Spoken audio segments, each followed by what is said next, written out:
Hi പ്രിയപ്പെട്ട വിദ്യാർത്ഥികളെ, നമ്മുടെ മാഗ്നറ്റിസം ആൻഡ് മാറ്റർ എന്ന് പറയുന്ന ചാപ്റ്ററിലെ മൂന്നാം ഭാഗത്തിലേക്ക് നമ്മൾ പ്രവേശിക്കുകയാണ്. നമ്മൾ കഴിഞ്ഞ ക്ലാസ്സിൽ എടുത്തതിന്റെ കണ്ടിന്യൂഷൻ തന്നെയാണ് ചെയ്യുന്നത്. ഞാൻ ആദ്യം പറയാൻ പോകുന്ന വാക്ക് ഒരു ഇൻസ്ട്രുമെന്റ് ആണ്, വൈബ്രേഷൻ മാഗ്നറ്റോമീറ്റർ. ഒരു ഇൻസ്ട്രുമെന്റിനെ പരിചയപ്പെടുത്തി തരാം.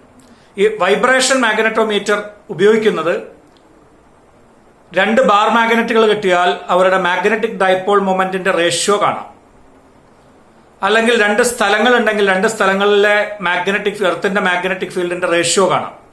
ഇതിനൊക്കെ ഉപയോഗിക്കുന്ന ഒരു ഇൻസ്ട്രുമെന്റ് ആണ് വൈബ്രേഷൻ മാഗ്നറ്റോമീറ്റർ. അതിനൊരു പ്രിൻസിപ്പിൾ മാത്രം ഓർമ്മയിൽ വെക്കുക, വിശദമായിട്ടൊന്നും നമ്മൾ പോകുന്നില്ല. ഒരു freely suspended magnet uniform magnetic ഫീൽഡിലാണെങ്കിൽ, അപ്പൊ യൂണിഫോം മാഗ്നറ്റിക് ഫീൽഡിൽ ഒരു ബാർ മാഗ്നറ്റിനെ ഫ്രീ ആയിട്ട് സസ്പെൻഡ് ചെയ്താൽ ആൻഡ് ഇറ്റ് ഈസ് ഒന്ന് നമ്മൾ തിരിച്ചു വിട്ടാൽ, നമ്മൾ അതിന്റെ ടോർക്ക് കണ്ടിട്ടുണ്ട്, അതിന്റെ പൊട്ടൻഷ്യൽ എനർജി ഒക്കെ കണ്ടിട്ടുണ്ട്, അതിനൊന്ന് തിരിച്ച് ഡിസ്റ്റർബ് ചെയ്ത് വിട്ടാൽ അത് കടന്ന് ഇങ്ങനെ ആടും. സാധനത്തിനെ പിടിച്ച് തിരിച്ചു വിട്ടാൽ അങ്ങനെ ആടില്ലേ? അങ്ങനെയുള്ള ആട്ടം, ആ ഓസിലേഷൻ സിമ്പിൾ ഹാർമോണിക് ആയിരിക്കും. ആ സിമ്പിൾ ഹാർമോണിക് ഓസിലേഷന്റെ പീരിയോഡ് ഫോർമുല ഞാൻ എഴുതിയിട്ടതൊന്ന് ഓർമ്മിക്കുക. T=2π√I/mb ആണ്. I എന്ന് പറഞ്ഞാൽ ആ ബാർ മാഗ്നറ്റിന്റെ മൊമെന്റ് ഓഫ് ഇനർഷ്യ ആണ്. സ്മോൾ m എന്ന് പറഞ്ഞാൽ magnetic dipole moment of that bar magnet ആണ്. B എന്ന് പറഞ്ഞാൽ ആ സ്ഥലത്തെ മാഗ്നറ്റിക് ഫീൽഡ് ആണ്. അപ്പൊ ഞാൻ വാചകം പറയുന്നത് ശ്രദ്ധിക്കുക. When a bar magnet is freely suspended in a magnetic field, uniform magnetic field, it is disturbed and it is freely rotating, അതിങ്ങനെ അങ്ങനെ ആടിക്കൊണ്ടിരിക്കുകയാണെങ്കിൽ the oscillations are simple harmonic with period T=2π√I/mb. അക്ഷരങ്ങൾ എന്താണെന്ന് പറഞ്ഞു. ഇതിൽ നിന്ന് നിങ്ങൾക്ക് രണ്ട് ബാർ മാഗ്നറ്റിനെ ഒരേ സ്ഥലത്ത് വെച്ച് വേണമെങ്കിൽ ഓസിലേറ്റ് ചെയ്യാം. അപ്പൊ അവരുടെ പീരിയോഡ് കണ്ടുപിടിക്കാം. മൊമെന്റ് ഓഫ് ഇനർഷ്യ വ്യത്യാസം ഉണ്ടാവും, മാഗ്നറ്റിക് ഡൈപോൾ മൊമെന്റും വ്യത്യാസം ഉണ്ടാവും. അപ്പോ മാഗ്നറ്റിക് ഫീൽഡ് സെയിം ആയിരിക്കും ഒരേ സ്ഥലത്ത്. അപ്പൊ നിങ്ങൾക്ക് ആദ്യത്തെ ആളുടെ I1 എഴുതാം, ആദ്യത്തെ ആളുടെ M1 എഴുതാം, ആദ്യത്തെ ആളുടെ പീരിയോഡ് T1 എഴുതാം. രണ്ടാമത്തെ ഇക്വേഷൻ രണ്ടാമത്തെ ആളെ കണക്ട് ചെയ്ത് അവിടെ T2 എഴുതാം, I2 എഴുതാം, M2 എഴുതാം. ബി സെയിം തന്നെ. റേഷ്യോ എടുത്താൽ നിങ്ങൾക്ക് M1/M2 കാൽക്കുലേറ്റ് ചെയ്യാൻ പറ്റും. അതായത് മൊമെന്റ്സിന്റെ റേഷ്യോ കമ്പയർ ചെയ്യാൻ പറ്റും. ഇനി രണ്ട് സ്ഥലങ്ങളുടെ മാഗ്നറ്റിക് ഫീൽഡാണ് കമ്പയർ ചെയ്യണമെങ്കിൽ ആദ്യം ആ ഒരു ബാർ മാഗ്നറ്റിനെ ഒരു സ്ഥലത്ത് വെച്ചിട്ട് ഓസിലേറ്റ് ചെയ്യുക. അപ്പൊ T1 കിട്ടും. മൊമെന്റ് ഓഫ് ഇനർഷ്യ I ആണ്, മൊമെന്റ് M ആണ്, മാഗ്നറ്റിക് ഫീൽഡിനെ B1 എന്ന് വിളിക്കുക. വേറൊരു സ്ഥലത്ത് അതേ ബാർ മാഗ്നറ്റിനെ ഓസിലേറ്റ് ചെയ്യുക. അപ്പത്തെ പീരീഡ് T2 ആണ്. ഐയും എമ്മും മാറ്റില്ല, ബാർ മാഗ്നറ്റ് മാറിയിട്ടില്ല, പക്ഷെ മാഗ്നറ്റിക് ഫീൽഡ് മാറിയിട്ടുണ്ടെങ്കിൽ B2 എന്ന് എഴുതുക. അങ്ങനെ ആ രണ്ട് ഇക്വേഷനിൽ നിന്ന് B1/B2 കാൽക്കുലേറ്റ് ചെയ്യാം. അപ്പൊ ഇങ്ങനെ രണ്ട് സ്ഥലങ്ങളുടെ മാഗ്നറ്റിക് ഫീൽഡ് കമ്പയർ ചെയ്യാൻ, അല്ലെങ്കിൽ രണ്ട് ബാർ മാഗ്നറ്റുകളുടെ മൊമെന്റുകൾ കമ്പയർ ചെയ്യാൻ ഉപയോഗിക്കുന്ന ഉപകരണമാണ് വൈബ്രേഷൻ മാഗ്നറ്റോമീറ്റർ. പ്രിൻസിപ്പിൾ എന്താണ്? The oscillations of A freely suspended bar magnet in A uniform magnetic field is simple harmonic with period T=2π√I/mb. ആ ഒരു ഫോർമുല ഒന്ന് ഓർമ്മിക്കുക. ജസ്റ്റ് ഒന്ന് ഇൻട്രൊഡ്യൂസ് ചെയ്തത് മാത്രം. പരീക്ഷയ്ക്ക് എങ്ങാനും ഞാൻ ഒരു മാർക്കിന്റെ ഒരു ക്വസ്റ്റ്യൻ ചോദിച്ചാൽ, ഇപ്പോ 2π√I/mb ഡയമെൻഷൻ ഫോർമുല എന്താണെന്ന് നിങ്ങളോട് ചോദിച്ചാൽ ഐന്റെ ഡയമെൻഷൻ ഫോർമുല, മൊമെന്റിന്റെ ഡയമെൻഷൻ ഫോർമുല, മാഗ്നറ്റിക് ഫീൽഡിന്റെ ഡയമെൻഷൻ ഫോർമുലയൊക്കെ കാൽക്കുലേറ്റ് ചെയ്ത് പോകുമ്പോഴേക്കും കുറെ സമയം പിടിക്കും എൻട്രൻസ് പരീക്ഷയ്ക്ക്. ഉത്തരം പീരിയോഡ് ആണ്, അതായത് ക്യാപിറ്റൽ T എന്ന് നിങ്ങൾക്ക് വേഗം എഴുതാൻ പറ്റും. തിരിച്ച് 1/2π√mb/I എഴുതിയാൽ അതിന്റെ റെസിപ്രോക്കൽ ഫ്രീക്വൻസി ആയി. അപ്പോൾ what is the dimension formula of 1/2π√mb/I എന്നൊരു പ്രാവശ്യം പരീക്ഷയ്ക്ക് ചോദിച്ചിട്ടുണ്ട്. ആൻസർ എന്താ എഴുതാം? T⁻⁻⁻⁻⁻, അതായത് ഫ്രീക്വൻസിയുടെ ഡയമെൻഷൻ ഫോർമുല എഴുതാൻ സാധിക്കണം. ഓക്കെ, ഇനി നമ്മൾ ഒരു രണ്ട് മൂന്ന് പുതിയ ടേംസിനെ ഇൻട്രൊഡ്യൂസ് ചെയ്യാൻ പോവാണ്. അതിൽ ആദ്യത്തെ ടേമാണ് മാഗ്നറ്റൈസിംഗ് ഫീൽഡ്. മാഗ്നറ്റൈസിംഗ് ഫീൽഡ് ഒന്ന് കേൾക്കുക. ഉപയോഗിക്കുന്ന അക്ഷരം H. നമ്മൾ ഓൾറെഡി പഠിച്ചിട്ടുള്ള വാക്കുകൾ അറിയാം. Magnetic field intensity or magnetic flux density B, magnetic flux Φ, ഇതൊക്കെ നിങ്ങൾ ഓൾറെഡി പഠിച്ചു കഴിഞ്ഞതാണ്. ഇനി ഞാൻ പറയാൻ പോകുന്നത് മാഗ്നറ്റൈസിംഗ് ഫീൽഡ് ആണ്. മാഗ്നറ്റൈസിംഗ് ഫീൽഡ് എന്ന് പറഞ്ഞാൽ നമ്മളൊരു മാഗ്നറ്റിക് ഫീൽഡിന്, ഒരു വസ്തുവിനെ മാഗ്നറ്റൈസ് ചെയ്യാനുള്ള കഴിവിനെ കാണിക്കുന്ന വാക്കാണ്. The ability of an applied magnetic field to magnetise a substance is measured by the physical quantity called magnetising field. Magnetic field അല്ല ഇപ്പൊ പറഞ്ഞത്, മാഗ്നറ്റൈസിംഗ് ഫീൽഡ്. ഉപയോഗിക്കുന്ന അക്ഷരം H. ഓക്കെ, അങ്ങനെയുള്ള H, നമ്മളിപ്പോ പറഞ്ഞ മാഗ്നറ്റിക് ഫീൽഡ് ഇന്റൻസിറ്റി എന്തായിരുന്നു? Magnetic field intensity is number of magnetic lines of force passing normally through unit area, അല്ലെങ്കിൽ magnetic force experienced by unit north pole എന്നൊക്കെ പറഞ്ഞ ആളായിരുന്നു B. ഇനി ഒരു വസ്തുവിലെ magnetic lines of force per unit area, അതായത് magnetic field intensity is proportional to magnetizing field. അവിടെ apply ചെയ്ത മാഗ്നറ്റൈസിംഗ് ഫീൽഡ് കൂടുമ്പോൾ വസ്തുവിന്റെ മാഗ്നറ്റിക് ഫീൽഡ് ഇന്റൻസിറ്റി അല്ലെങ്കിൽ മാഗ്നറ്റിക് ഫ്ലക്സ് ഡെൻസിറ്റി കൂടും. And that ratio B/H is a constant called permeability. ഇതാണ് നമ്മൾ മുമ്പ് എപ്പോഴോ പറഞ്ഞിരുന്ന permeability. The ratio of magnetic field intensity to magnetizing field is called permeability. അപ്പോ നല്ല പെർമിയബിലിറ്റി ഉള്ള വസ്തുവാണെങ്കിൽ ബി ബൈ എച്ച് കൂടുതലാണ്. അതായത് ചെറിയ എച്ചിന് തന്നെ വലിയ ബി ഉണ്ടാവും അർത്ഥം. ചെറിയ മാഗ്നറ്റൈസിംഗ് ഫീൽഡ് കൊടുക്കുമ്പോൾ വലിയ മാഗ്നറ്റിക് ഫ്ലക്സ് ഡെൻസിറ്റി ഉണ്ടാവുന്നുണ്ടെങ്കിൽ ആ വസ്തുവിന്റെ പെർമിയബിലിറ്റി വളരെ കൂടുതലാണ്. അപ്പൊ അങ്ങനെയാണെങ്കിൽ mu r is equal to നിങ്ങൾക്ക് മുമ്പ് പഠിച്ചത് ഒന്നും കൂടി ഞാൻ എഴുതാം. Mu by mu zero. Mu zero is free സ്പേസിന്റെ permeability. Mu is permeability of the given substance. The ratio is called relative permeability. അപ്പൊ ഈ വാക്കൊന്ന് ഓർമ്മിക്കുക. നമ്മൾ പണ്ട് പഠിച്ചൊരു ഫോർമുല ഉണ്ടായിരുന്നു ഇങ്ങനെ. സോളിനോയിഡിന്റെ കേസിൽ നമ്മൾ B is equal to mu zero N I എന്ന് പഠിച്ചത് ഓർമ്മ ഉണ്ടല്ലോ അല്ലെ. ഉള്ളിൽ ഫ്രീ സ്പേസ് ആണെങ്കിൽ mu zero N I where small N is number of turns per unit length, I is current passing. ഇപ്പൊ നമ്മൾ പഠിച്ച formula B is equal to mu zero H എന്നാണ്.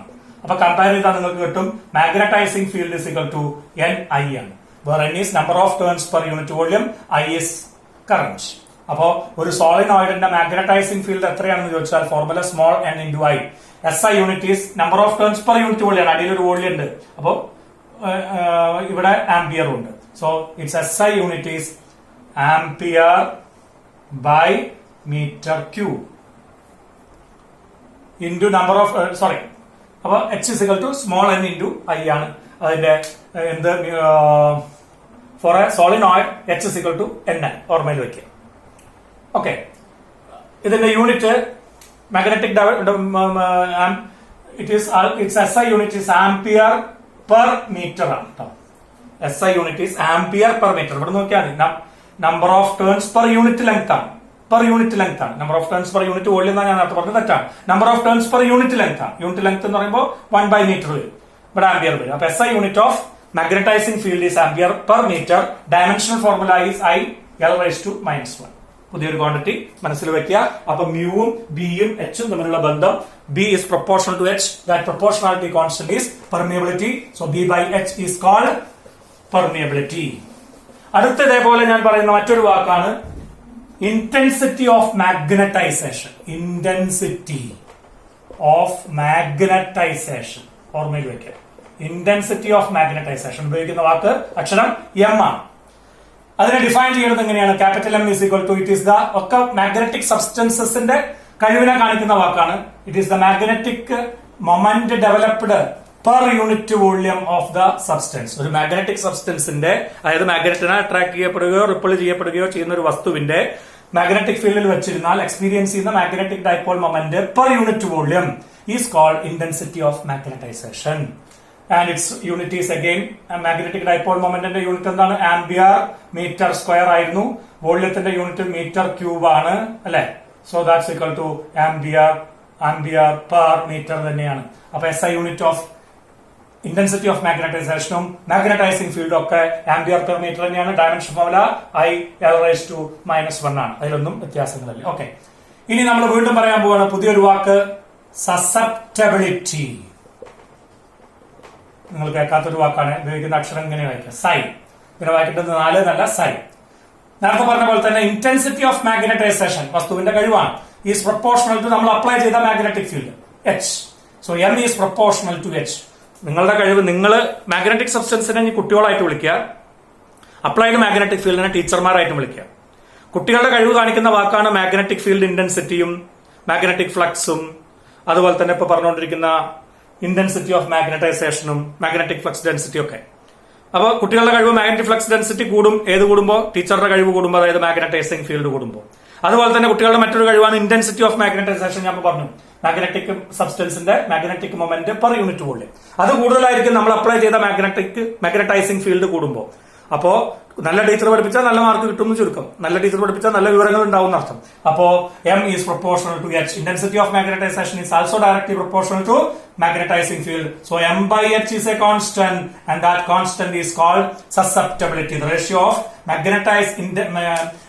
of intensity of magnetization to magnetizing field is called susceptibility.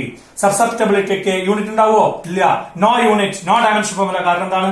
m ന്റെ യൂണിറ്റും h ന്റെ യൂണിറ്റും same ആണ്. Ampere per metre dimension formula same ആണ്. ക്യാൻസൽ ചെയ്തു പോകും. So susceptibility ke no unit, no dimensional formula important. അടുത്തത് നിങ്ങളോട് റിലേഷൻ ചോദിക്കണു. നിങ്ങൾ ഓർമ്മയിൽ വെക്കണം, mu r is equal to 1 plus psi. ഇത് ഓർമ്മയിൽ വെക്കുക. The relation between relative permeability and susceptibility is mu r is equal to 1 plus psi ആണ്. Relative permeability കാണാൻ സസെപ്റ്റിബിലിറ്റിയോടുകൂടി ഒന്ന് കൂട്ടിയാൽ മതി ആ വസ്തുവിന്റെ റിലേറ്റീവ് പെർമിയബിലിറ്റി കിട്ടും. ആരാണ് റിലേറ്റീവ് പെർമിയബിലിറ്റി? μ/μ0 ആണ്. ഓർമ്മയിൽ വെക്കുക. അപ്പൊ ഈ ഫോർമുല വെരി ഇമ്പോർട്ടന്റ് ആണ്, അത് ഓർമ്മയിൽ വെക്കുക. അങ്ങനെയാണെങ്കിൽ നമ്മൾ സബ്സ്റ്റൻസസിനെ ഇനി ഈ പറഞ്ഞ കഴിവുകളുടെ അടിസ്ഥാനത്തില് 3 എണ്ണമായിട്ട് ക്ലാസിഫൈ ചെയ്യുകയാണ്. പൊതുവെ മാഗ്നറ്റിക് സബ്സ്റ്റൻസസിനെ നമ്മൾ 3 എണ്ണമായിട്ട് ക്ലാസിഫൈ ചെയ്യുന്നു. 1 paramagnetic substances, 2 ferromagnetic substances, 3 diamagnetic substances. Paramagnetic substances, ferromagnetic substances, diamagnetic substances. ഓരോന്നിനെ വേഗം വേഗം ഞാൻ പറഞ്ഞു പോവാം. പാരാമാഗ്നറ്റിക് സബ്സ്റ്റൻസസ് എന്ന് പറഞ്ഞാൽ മാഗ്നറ്റിക് ഫീൽഡിൽ വെച്ചിരുന്നാൽ they are weakly attracted. The substances which are weakly attracted in a magnetic field is called paramagnetic substance. The substances which are strongly attracted in a magnetic field are called ferromagnetic substances. The substances which are weakly repelled in a magnetic field are called diamagnetic substances. Magnetic field ചെറുതായി attract ചെയ്യപ്പെടുന്ന ഒരു paramagnetic ആണ്, നന്നായിട്ട് attract ചെയ്യപ്പെടുന്ന ഒരു ferromagnetic ആണ്, ചെറുതായിട്ട് ripple ചെയ്യപ്പെടുന്ന ഒരു ഡയാമാഗ്നറ്റിക് സബ്സ്റ്റൻസസ് ആണ്. എക്സാമ്പിൾസ് ഓർമ്മിക്കണം. പാരാമാഗ്നറ്റിക് സബ്സ്റ്റൻസിന് example chromium, sodium, aluminium etcetera. Ferromagnetic സബ്സ്റ്റൻസിന് iron, cobalt, nickel, steel etcetera. Diamagnetic സബ്സ്റ്റൻസിന് സ്വർണം, വെള്ളി, ചെമ്പ്, രസം, രസത്തിന് എന്തായിരുന്നു Hg അല്ലെ, ബിസ്മത്ത്, ലെഡ്, വാട്ടർ എക്സെട്ര. ഇങ്ങനെയൊക്കെയുള്ള വസ്തുക്കളൊക്കെ ഏതാണ്? ഡയാമാഗ്നറ്റിക്. പരമാവധി എക്സാമ്പിൾസ് നിങ്ങൾ പുസ്തകങ്ങൾ കെമിസ്ട്രിയിൽ കൂടുതൽ കേട്ടിട്ടുണ്ടാവും. അതൊക്കെ ഓർമ്മിക്കുക. പരീക്ഷയ്ക്ക് പല പ്രാവശ്യം ഇതിനെ ക്ലാസിഫൈ ചെയ്യാൻ ചോദിച്ചിട്ടുണ്ട്. അപ്പൊ എല്ലാവരും ഏതാണ് സബ്സ്റ്റൻസ് എന്ന് ബൈഹാർട്ട് നിങ്ങൾ അറിഞ്ഞാൽ നല്ലത്. ഇനി അടുത്ത ഓരോരോ പോയിന്റുകൾ ഞാൻ പറയുമ്പോൾ ശ്രദ്ധിക്കുക. പാരാമാഗ്നറ്റിക് സബ്സ്റ്റൻസ്, യൂണിഫോം മാഗ്നറ്റിക് ഫീൽഡിൽ ഒരു പാരാമാഗ്നറ്റിക് ഫീൽഡിനെ വെക്കുകയാണെങ്കിൽ ഫ്രീ ആയിട്ട് സസ്പെൻഡ് ചെയ്താൽ they will be aligning parallel to the magnetic field. Uniform magnetic ഫീൽഡിൽ ഒരു പാരാമാഗ്നറ്റിക് സബ്സ്റ്റൻസിനെ ഫ്രീ സസ്പെൻഡ് ചെയ്ത് കഴിഞ്ഞാൽ ഇറ്റ് വിൽ അലൈൻ, അത് നിൽക്കും. എങ്ങനെ വന്ന് നിൽക്കുക? Parallel to the magnetic field. അതുപോലെ തന്നെ ഫെറോമാഗ്നറ്റിക് സബ്സ്റ്റൻസും യൂണിഫോം മാഗ്നറ്റിക് ഫീൽഡിൽ ഫ്രീ സസ്പെൻഡ് ചെയ്ത് കഴിഞ്ഞാൽ പാരലൽ ആയിട്ട് നിൽക്കും. അതേ സമയത്ത് ഡയാമാഗ്നറ്റിക് സബ്സ്റ്റൻസ് യൂണിഫോം മാഗ്നറ്റിക് ഫീൽഡിൽ സസ്പെൻഡ് ചെയ്ത് കഴിഞ്ഞാൽ it will be perpendicular to the magnetic field. Magnetic ഫീൽഡിന് പെർപെൻഡിക്കുലർ ആയിട്ടാണ് അത് നിൽക്കുക. ഇവർ രണ്ടാക്കാരും ഓൾമോസ്റ്റ് ഒരേപോലെ, പാരാഫെറോ, ഡയ അത്ര ഒരേപോലെ, എല്ലാവർക്കും വ്യത്യാസം വരും. മൂന്നാമത്തെ പോയിന്റ് പറയാം. മൂന്നാമത്തെ പോയിന്റ്, ഒരു നോൺ യൂണിഫോം മാഗ്നറ്റിക് ഫീൽഡിൽ വെച്ചിരുന്നാൽ, നോൺ യൂണിഫോം ആയിട്ടുള്ള ഒരു മാഗ്നറ്റിക് ഫീൽഡിലാണ് വെക്കുന്നതെങ്കിൽ പാരാമാഗ്നറ്റിക് സബ്സ്റ്റൻസ് വീക്ക് റീജിയനിൽ നിന്ന് സ്ട്രോങ് റീജിയനിലേക്ക് മൂവ് ചെയ്യും. ഫെറോമാഗ്നറ്റിക് സബ്സ്റ്റൻസും വീക്ക് റീജിയനിൽ നിന്ന് സ്ട്രോങ് റീജിയനിലേക്ക് മൂവ് ചെയ്യും. അതേസമയത്ത് ഡയാമാഗ്നറ്റിക് സബ്സ്റ്റൻസ് സ്ട്രോങ് റീജിയനിൽ നിന്ന് വീക്ക് റീജിയനിലേക്കാണ് നീങ്ങുക. അതായത് ഒരേപോലെ അല്ലാത്ത മാഗ്നറ്റിക് ഫീൽഡാണ്. ചില ഭാഗത്ത് ശക്തി കൂടുതലുണ്ട്, ചില ഭാഗത്ത് ശക്തി കുറവുണ്ട്. പാരാമാഗ്നറ്റിക് സബ്സ്റ്റൻസും ഫെറോമാഗ്നറ്റിക് സബ്സ്റ്റൻസും ശക്തി കുറഞ്ഞ റീജിയനിൽ നിന്ന് ശക്തി കൂടുതലുള്ള റീജിയനിലേക്ക് നീങ്ങും. അതേസമയത്ത് ഡയാമാഗ്നറ്റിക് സബ്സ്റ്റൻസ് ശക്തി കൂടുതലുള്ള സ്ട്രോങ് റീജിയനിൽ നിന്ന് മാഗ്നറ്റിക് ഫീൽഡ് ശക്തി കുറഞ്ഞ വീക്ക് റീജിയനിലേക്ക് മൂവ് ചെയ്യാനുള്ള ടെൻഡൻസി കാണിക്കും. അപ്പൊ അത് മനസ്സിലായി. അപ്പൊ അതിലും പാരയും ഫെറോ ഒക്കെ സെയിം ആണ്, ഡയാണ് വ്യത്യാസം. അടുത്ത പോയിന്റ്, റിലേറ്റീവ് പെർമിയബിലിറ്റി. നല്ല പ്രധാനപ്പെട്ടതാണ്. Relative permeability of paramagnetic substance is greater than 1. Ferromagnetic സബ്സ്റ്റൻസിന്റെ relative permeability is much greater than 1. Greater than 1 ആണ്, പക്ഷെ ഒന്നിനെ വളരെ കൂടുതലാണ്, പാരാമാഗ്നറ്റിനേക്കാളും കൂടുതലാണ്. അതേസമയത്ത് diamagnetic substance relative permeability is less than 1. എന്താണ് ഇതിന്റെ അർത്ഥം? പാരാമാഗ്നറ്റിക് സബ്സ്റ്റൻസ് മാഗ്നറ്റിക് ഫീൽഡിൽ വെച്ചാൽ, മാഗ്നറ്റിക് ഫീൽഡ് ഇങ്ങനെ ഇരിക്കുകയാണ്, മാഗ്നറ്റിക് ഫീൽഡ് ഇങ്ങനെ ഉണ്ട്. മാഗ്നറ്റിക് ഫീൽഡ് പുറത്തേക്ക് പോകുന്നതിനേക്കാൾ ഇഷ്ടപ്പെടുക ഉള്ളുകൂടെ പോവാനാണ്. ഓക്കെ, മാഗ്നറ്റിക് ഫീൽഡ് ഇങ്ങനെ കടന്നു പോകും. Prefer to pass through the paramagnetic substance than through the surrounding medium. Okay, അതാണ് മ്യൂ ആർ. റിലേറ്റീവ് പെർമിയബിലിറ്റി, കടത്തിവിടാനുള്ള കഴിവ് എയറിനേക്കാളും കൂടുതലാണ്. μ/μ0 ആണല്ലോ മ്യൂ ആർ. അപ്പൊ മ്യൂ ഈസ് ഗ്രേറ്റർ ദാൻ μ0 എന്നർത്ഥം. ഇയാളുടെ പെർമിയബിലിറ്റി എയറിന്റെ പെർമിയബിലിറ്റിയേക്കാൾ കൂടുതലാന്ന് പറഞ്ഞാൽ എയറിൽ കൂടെ കടന്നു പോകുന്നതിനേക്കാളും magnetic lines of force prefer ചെയ്യുക പാരാമാഗ്നറ്റിക് സബ്സ്റ്റൻസ് കൂടെ കടന്നു പോകാൻ. അതേസമയത്ത് ഇവിടെ മച്ച് ഗ്രേറ്റർ ദാൻ 1 ആണ്. അതായത് മ്യൂ ഈസ് മച്ച്, ഇവിടെ മ്യൂ ഈസ് ഗ്രേറ്റർ ദാൻ μ0. ഇവിടെയാണെങ്കിലോ mu is much greater than μ0. അപ്പോൾ ഒരു ഫെറോമാഗ്നറ്റിക് സബ്സ്റ്റൻസ് വെച്ചിരുന്നാൽ എവിടെയെങ്കിലൊക്കെ മാഗ്നറ്റിക് ലൈൻസ് ഓഫ് ഫോഴ്സ് ഉണ്ടെങ്കിൽ ആ മാഗ്നറ്റിക് ലൈൻസ് ഓഫ് ഫോഴ്സ് മുഴുവൻ എന്ത് ചെയ്യും? ഇതിൽ ക്രൗഡഡ് ആവും. നല്ല തിരക്കുണ്ടാവും. ഇതിനേക്കാളും കൂടുതൽ magnetic lines of force crowd ചെയ്യും. മാഗ്നറ്റിക് ലൈൻസ് ഓഫ് ഫോഴ്സ് എപ്പോഴും ക്രൗഡഡ് ആയിട്ട് നിൽക്കും ഫെറോ മാഗ്നറ്റിക് സബ്സ്റ്റൻസിൽ. അതേ സമയത്ത് ഇവിടെയോ mu is less than mu 0 ആണ്. അതുകൊണ്ടാണ് മ്യൂ ആർ ലെസ് ദാൻ 1 ആയത്. അപ്പോ ഇങ്ങനെ ഒരു വസ്തു വെച്ചിരുന്നാൽ, ഡയാമാഗ്നറ്റ് വെച്ചിരുന്നാൽ മാഗ്നറ്റിക് ലൈൻസ് ഓഫ് ഫോഴ്സ് ഇങ്ങനെ വളഞ്ഞു പോവും. കണ്ടോ, ഇങ്ങനെ വരുന്ന മാഗ്നറ്റിക് ലൈൻസ് ഓഫ് ഫോഴ്സ് ഇങ്ങനെ ഒരിക്കലും ഇതിന്റെ ഉള്ളിൽ കൂടെ കടന്നു പോകാൻ ഇഷ്ടപ്പെടില്ല. Magnetic lines of force prefer to pass through the surrounding air than through the diamagnetic substance. അപ്പൊ ഇങ്ങനെ ചിത്രം കണ്ട magnetic lines of force crowded ആയിട്ടുള്ള സാധനം ഫെറോ മാഗ്നറ്റ് ആണ്, കുറച്ചെണ്ണുള്ളത് പാരാമാഗ്നറ്റ് ആണ്, ഒട്ടുമില്ലാത്തതാണ് ഡയാമാഗ്നറ്റ് ആയിട്ട് പറയുന്നത്. ഇങ്ങനെ മാഗ്നറ്റിക് ലൈൻസ് ഓഫ് ഫോഴ്സിനെ കംപ്ലീറ്റ് ആയിട്ട് പുറത്തള്ളുന്നതിനെ പറയുന്ന പേരാണ്, ഡയാമാഗ്നറ്റിന്റെ സ്വഭാവത്തിനെ വിളിക്കുന്ന പേരാണ് മെയ്സണർ ഇഫക്റ്റ്. ഓർമ്മയിൽ വെക്കുക, ഡയാമാഗ്നറ്റുകള് മാഗ്നറ്റിക് ലൈൻസ് ഓഫ് ഫോഴ്സിനെ പുറന്തള്ളുന്ന ഫിനോമിനെ വിളിക്കുന്ന പേരാണ് മെയ്സണർ ഇഫക്റ്റ്. അപ്പൊ ആരാണ് മെയ്സണർ ഇഫക്റ്റ് കാണിക്കുക? ഡയാമാഗ്നറ്റിക് സബ്സ്റ്റൻസുകളാണ്. ആരൊക്കെയാണത്? മെർക്കുറിയും വെള്ളവും കോപ്പറും സിൽവറും ഒക്കെ കാണിക്കുന്ന പ്രോപ്പർട്ടിയാണ് മെയ്സണർ ഇഫക്റ്റ്. ഓർമ്മയിൽ വെക്കുക. ഇനി അടുത്ത സാധനം, susceptibility is equal to positive and small. Mu R greater than 1 ആണെങ്കിൽ 1 പ്ലസ് സൈ ആണല്ലോ മ്യൂ. അപ്പൊ മ്യൂ ആറിനേക്കാളും 1 കുറച്ചതാണ് സസെപ്റ്റബിലിറ്റി. മ്യൂ ആർ 1 വലുതാണ്. അപ്പൊ 1 കുറച്ചാൽ എന്താണെങ്കിലും 0 വലുതാവും. അപ്പൊ പോസിറ്റീവ് ആണ്, സ്മോൾ ആണ്. അതേ സമയത്ത് ഇയാളുടെ സസെപ്റ്റബിലിറ്റി പോസിറ്റീവ് ആണ്, ലാർജ് ആണ്, മറ്റേളെക്കാളും കൂടുതലാണ്. ഇവിടെയോ susceptibility is equal to negative ആണ്. ആരുടെ സസെപ്റ്റബിലിറ്റി ആണ് നെഗറ്റീവ്? ഡയാമാഗ്നറ്റിക് സബ്സ്റ്റൻസിന്റെ സസെപ്റ്റബിലിറ്റി ഈസ് നെഗറ്റീവ് ആണ്. അതും ഓർമ്മയിൽ വെക്കുക. അടുത്തത് ക്യൂറീസ് ലോ. ക്യൂറീസ് ലോ അനുസരിക്കുന്നവരാണ് പാരാമാഗ്നറ്റിക് സബ്സ്റ്റൻസ്. ഒന്നുമല്ല, susceptibility is inversely proportional to absolute temperature. Temperature കെൽവിനിൽ തന്നെ എടുക്കണേ, പ്രോബ്ലം എന്തെങ്കിലും ചോദിച്ചാൽ. Susceptibility of a paramagnetic substance is inversely proportional to absolute temperature. Temperature കൂടിയാൽ സസെപ്റ്റബിലിറ്റി കുറയും. അതിനെ പറയുന്ന പേരാണ് ക്യൂറീസ് ലോ. അത് അനുസരിക്കും പാരാമാഗ്നറ്റിക് സബ്സ്റ്റൻസുകൾ. അതേസമയത്ത് ഫെറോ മാഗ്നറ്റിക് സബ്സ്റ്റൻസ് ടെമ്പറേച്ചർ കൂടും തോറും അവരുടെ ഫെറോ മാഗ്നറ്റിക് പ്രോപ്പർട്ടികൾ നഷ്ടപ്പെടും. എന്നിട്ട് ഒരു പ്രത്യേക ടെമ്പറേച്ചർ എത്തുമ്പോൾ ടെമ്പറേച്ചറിനെ പറയാ ക്യൂറി ടെമ്പറേച്ചർ എന്ന് പറയും. ക്യൂറി ടെമ്പറേച്ചറിനേക്കാളും കൂടുതലായാൽ ferro magnetic substance paramagnetic substance ആയിട്ട് മാറും. As the temperature increases the magnetic property, പറഞ്ഞ പ്രോപ്പർട്ടികളൊക്കെ കുറഞ്ഞു വരും ഫെറോ മാഗ്നറ്റിന്. And above that temperature called Curie temperature the ferro magnet becomes എന്തായിട്ട് മാറും? സാധാരണ പാരാമാഗ്നറ്റിക് സബ്സ്റ്റൻസ് ആയിട്ട് മാറും. ഇനി ഇവിടെയോ ക്യൂറീസ് ലോ ഒന്നും അനുസരിക്കില്ല. ഡയാമാഗ്നറ്റിക് സബ്സ്റ്റൻസിന്റെ സസെപ്റ്റബിലിറ്റി ടെമ്പറേച്ചറിനുമായിട്ട് ക്യൂറീസ് ലോ പ്രകാരമുള്ള ബന്ധം ഇല്ല. അപ്പൊ ഇത്രയും കാര്യങ്ങള് പാരാ, ഫെറോ, ഡയാ മാഗ്നറ്റിക് സബ്സ്റ്റൻസുകളുടെ വ്യത്യാസങ്ങൾ ഓർമ്മിക്കുക. പരീക്ഷയ്ക്ക് ചോദ്യങ്ങൾ വരും. നമ്മൾ അടുത്ത ടോപ്പിക്കിലേക്ക് പോവാണ്. That is hysteresis. ഹിസ്റ്ററിസിസ് പരീക്ഷയ്ക്ക് പലവട്ടം ഈ ഭാഗത്ത് നിന്ന് ക്വസ്റ്റ്യൻ ചോദിക്കുന്ന ഒരു സ്ഥലമാണ് ഹിസ്റ്ററിസിസ് എന്ന് പറയുന്ന ഭാഗം. പേര് കേൾക്കുന്നത് നിങ്ങൾ ആദ്യമായിട്ടാണ്. ഹിസ്റ്ററിസിസ് വേഗം പറഞ്ഞു പോവാം, അത്ര ബുദ്ധിമുട്ടുള്ളതൊന്നല്ല. ഒരു ഗ്രാഫ് വരയ്ക്കാൻ ശ്രമിക്കുകയാണ്. It is the graph between magnetic flux density and magnetising field. H എന്ന് പറയുന്ന മാഗ്നറ്റൈസിംഗ് ഫീൽഡ് നേരത്തെ പരിചയപ്പെട്ടു. മാഗ്നറ്റിക് ഫ്ലക്സ് ഡെൻസിറ്റി നമുക്ക് അറിയാം, ഇത് തമ്മിലുള്ള ഗ്രാഫാണ്. ആ ഗ്രാഫ് ഇങ്ങനെയാണ് വരിക. ഷേപ്പ് എച്ച് കൂടുന്നതിനനുസരിച്ച് ബി കൂടും, നിങ്ങൾ നേരത്തെ പഠിച്ചിട്ടുണ്ട്. അങ്ങനെ ഒരു മാക്സിമം വാല്യൂ ആയ ഓയിൽ നിന്നാണ് പുറപ്പെട്ടത്. എച്ച് കൂടി ബിയും കൂടി, അങ്ങനെ എത്തിയ പോയിന്റ് ആണ് എ. പിന്നെ ഞാൻ എച്ച് കുറയ്ക്കുമ്പോൾ ഗ്രാഫ് വേറൊരു വഴി കൂടെയാണ് വരിക. പിന്നെ ഗ്രാഫിന്റെ ഷേപ്പ് ഇങ്ങനെയാണ്. ഇതാണ് ആ ഗ്രാഫ്.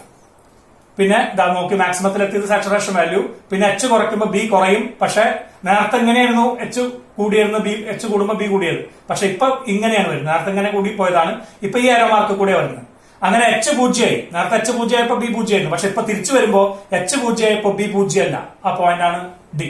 അതായത് മാഗ്നറ്റൈസിംഗ് ഫീൽഡ് റിമൂവ് ചെയ്തപ്പോൾ അപ്പോഴും അവിടെ ഒരു മാഗ്നറ്റിക് ഫീൽഡ് ഇന്റൻസിറ്റി ഉണ്ട്. മാഗ്നറ്റൈസിംഗ് ഫീൽഡ് റിമൂവ് ചെയ്തപ്പോഴും ഉള്ള വാല്യൂ, അതിനെ പറയുന്ന പേരാണ് റീടെൻഡിവിറ്റി. OD ഇതിനെ പറയുന്ന പേരാണ്. പരീക്ഷയ്ക്ക് എത്ര പ്രാവശ്യം ചോദിച്ചതാണ് റീടെൻഡിവിറ്റി. എന്താ retentivity? The magnetic flux density of the specimen when the applied magnetizing field is removed, പൂജ്യമാക്കിയപ്പോൾ is called retentivity. അപ്പൊ ഇതൊക്കെ ആർക്കാ ചെയ്യുന്നത്? ഫെറോ മാഗ്നറ്റിക് സബ്സ്റ്റൻസിനാണ് ചെയ്യുന്നത് കേട്ടോ. ഇനി അങ്ങനെ വീണ്ടും ഞാൻ എച്ച് റിവേഴ്സ് ചെയ്തു, ഈ ഡയറക്ഷനിലേക്ക് ആയി. കണ്ടോ, എച്ചിനെ നെഗറ്റീവ് ആക്കി. നേരത്തെ എച്ചൊക്കെ പോസിറ്റീവ് ആയിരുന്നു, ഇപ്പൊ എച്ച് നെഗറ്റീവ് ആയി. മാഗ്നറ്റൈസിംഗ് ഫീൽഡ് റിവേഴ്സ് ചെയ്തു. അപ്പൊ ബി കുറഞ്ഞ് ഒരു പോയിന്റിൽ എത്തിയാൽ ദാറ്റ് പോയിന്റ് സി നെ വിളിക്കുന്ന പേരാണ്, OC നെ വിളിക്കുന്ന പേരാണ് coercivity. Coercivity. What is coercivity? At this point B becomes 0 but H is reverse. അപ്പൊ OD എന്ന് പറഞ്ഞാൽ the value of value of B when H equal to 0 ആണ് റിട്ടൻറ്റിവിറ്റി.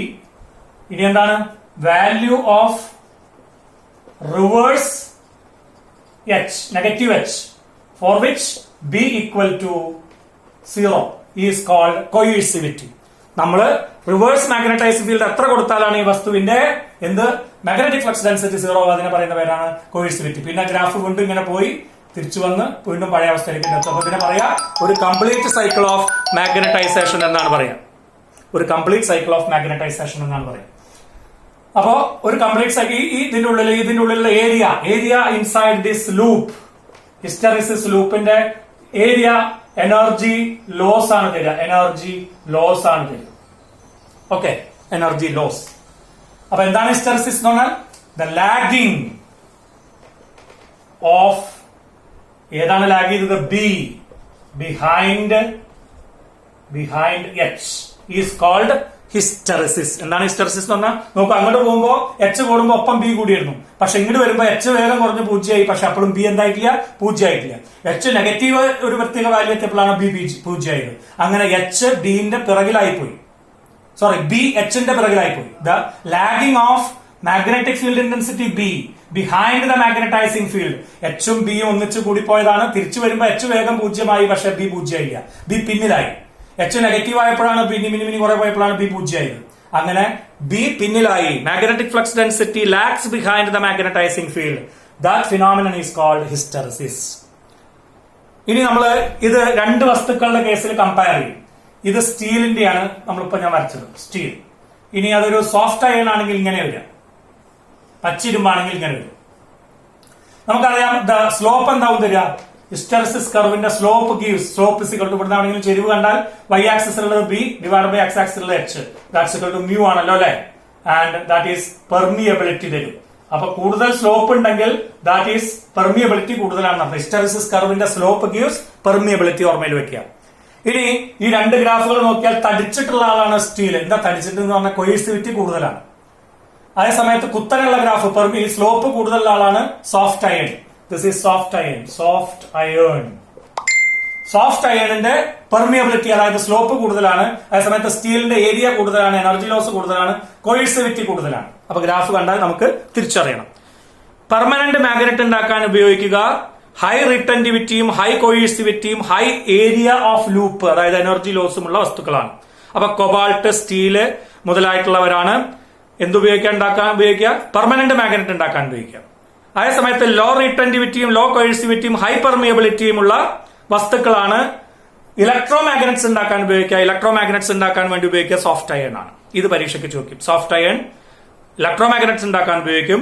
അതേ സമയത്ത് പെർമനന്റ് മാഗ്നറ്റ് ഉണ്ടാക്കാൻ ഉപയോഗിക്കുക സ്റ്റീലോ കൊബാൾട്ടോ നിക്കലൊക്കെയാണ്. കാരണം എന്താ? High retentivity, high coercivity, high area ഒക്കെ ഉണ്ടെങ്കിൽ അവരാണ് പെർമനന്റ് മാഗ്നറ്റ് ഉണ്ടാക്കാൻ ഉപയോഗിക്കുക. ഹൈ പെർമിയബിലിറ്റിയും ലോ എനർജി ലോസും ഉള്ളവരെയാണ് ഇലക്ട്രോ മാഗ്നറ്റ് ഉണ്ടാക്കാൻ ഉപയോഗിക്കുക. ഓർമ്മയിൽ വെക്കുക. Okay, thank U.